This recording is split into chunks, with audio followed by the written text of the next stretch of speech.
Alors je m'appelle Lisa, je suis en première année du bachelor Luxury Business à Eclia et j'ai eu la chance d'effectuer mon stage au cœur de la boutique Montblanc.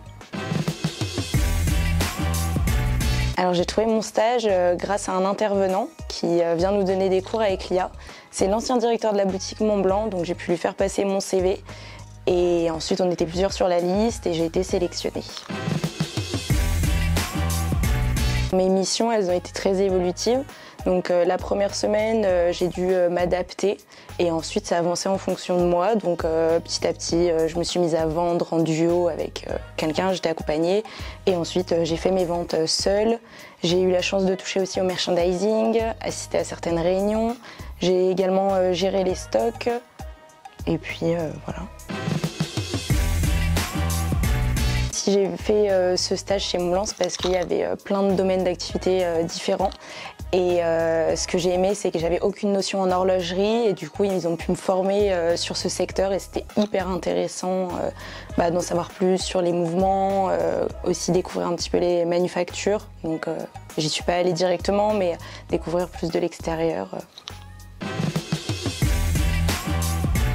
Ce que j'ai adoré, c'était découvrir chacune des histoires, parce que Montblanc fait beaucoup d'éditions avec des auteurs, des sportifs, des peintres. Et du coup, revoir, par exemple, qui est Vincent van Gogh, on le sait, mais savoir où est-ce qu'il a appris à peindre, toutes les choses comme ça, c'est vraiment ce qui m'a le plus fait vibrer pendant mon stage.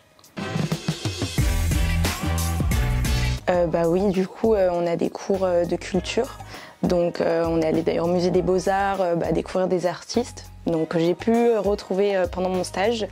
Et au-delà de ça, on a des cours sur le storytelling que j'ai vraiment pu appliquer pendant tout mon stage.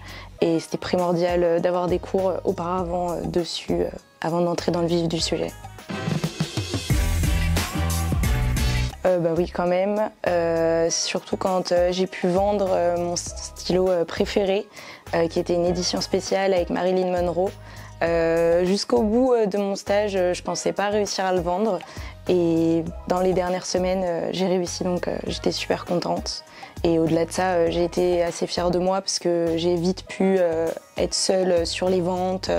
Et c'est vrai que vendre de si beaux objets à des collectionneurs, tout ça, c'était hyper intéressant et du coup, je pense que je peux être fière de moi.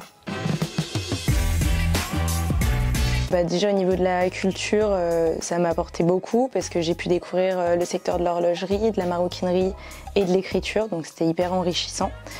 Et au-delà de ça, j'ai aussi pu élargir mes contacts.